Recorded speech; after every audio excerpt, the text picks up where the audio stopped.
aquesta fortalesa, no?, de la Xina tan extraordinària, no? Deies que tenen molts diners, no? És que inverteixen, és que hi són, no? Clar, al final sí que està vertebrant, no?, una xarxa, no?, a tot el món, no?, que li dona poder, no? El que passa és que sí que és veritat, no?, i el que tu ens estàs explicant és que no l'exerceix d'una manera agressiva.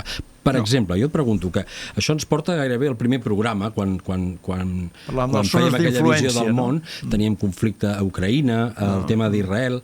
Aquí moltes vegades ens preguntem, la Xina, què diu la Xina sobre això? La Xina, si diu que es faci això, es farà, té aquest poder dissuasiu, com està exercint aquest rol, no? Sí, és a dir, el poder dissuasiu, que de fet seria el poder ideal, que els tres grans influencers, que són els que ja els hem citat, el tenen, que és el poder ideal, perquè, atenció, no faci segons quina cosa, perquè si no entraré jo i entraré en sèrio.